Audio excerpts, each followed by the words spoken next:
Good morning to all. Today I am giving an introduction about VHDL, that is Very High Speed Integrated Circuit Hardware Description Language. In early years of the digital circuit, it was designed manually using the techniques such as Boolean expression, circuit schematics, Karnaugh map, etc. And most of the people use schematic based softwares like PSpice, HSpice, etc. With the increasing device density, the choice of this traditional method has become limited because it is a known fact that the schematics with more than 300 gates are incomprehensible.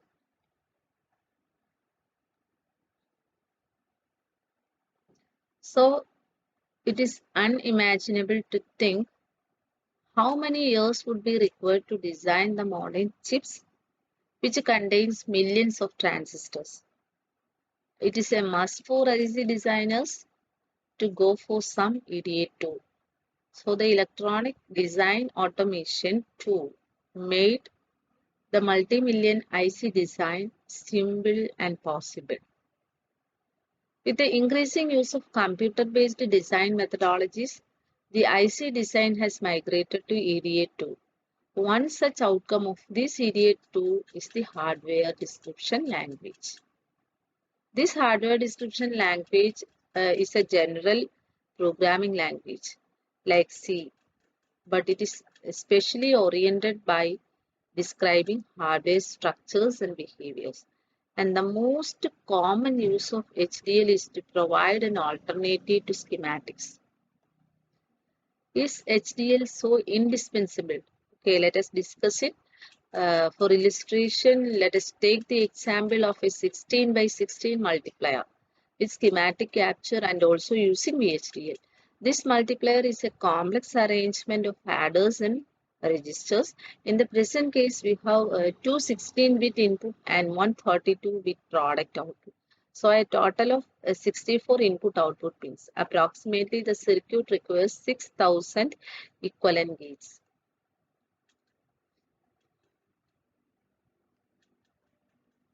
So, in the schematic implementation, all the required gates have to be loaded, positioned on the page, interconnected, and the input-output buffers should be added.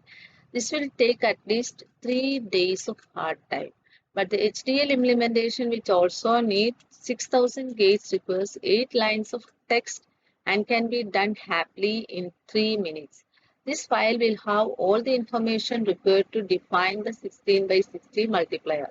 So HDL implementation has all 6,000 gate, only one text file, 3 minutes to write, completely vendor independent. Do you accept the importance of this HDL used for digital circuit design? So there are different types of HDL. Two standard HDLs are that is actually supported by IEEE are VHDL and Verilog, which is originated in 1983 at Gateway Design Automation. Both Verilog and VHDL simulators gained the acceptance of the designers who soon to simulate a large digital circuit quickly. So what is VHDL? Is it very hard, difficult language? No. I think most of the students in the first instance feel like this, but is it true? No, not at all. VHDL is very high speed integrated circuit hardware description language, and it is a language developed to describe the complex digital circuits, and it is a C-like language that supports wide range of description style. Description style means structural description, data flow description, behavior description, and mixed description. So genesis of VHDL. During 1980s, the rapid advance in integrated circuit technology provoked the idea of developing a standard design procedure for digital circuit. The VHIC program, launched in 1980, was an initiative of Defense Department of US to push the state of art in VLSI technology and VHDL, and was proposed as a versatile hardware description language. Woods Hole workshop held in June 1981 in Massachusetts And in July 1983, a team of Intermetrics, IBM, and Texas Instruments were awarded a contract to develop VHDL.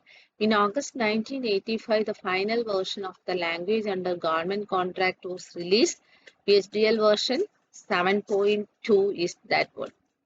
And in December 1987, VHDL became IEEE standard 10761987, and in 1988 an ANSI standard. In September 1993, VHDL was re-standardized to clarify and enhance the language. VHDL has been accepted as a draft international standard by IEC. VHDL may proceed in the years 1993, 97, 2002, and now it's continuing.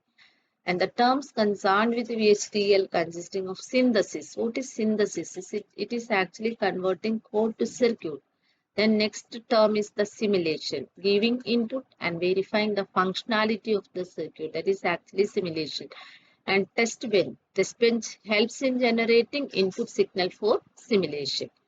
So what are the specialities of VHDL? VHDL allows the designer to work at various levels of abstraction, behavioral, RTL, Boolean equation, and gates, and allows this VHDL allows for various design methodologies such as top-down, bottom-up, delay of detail, and it is very flexible in approach to describe hardware, and it is actually technology independent.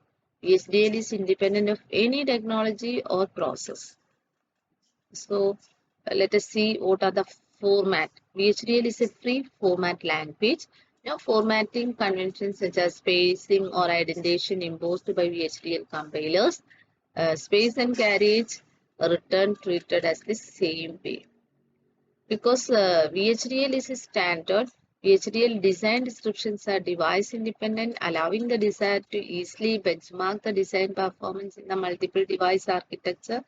The same code used for designing with programmable logic can be used by an ASIC vendor to produce an ASIC when production volumes warrant a conversion.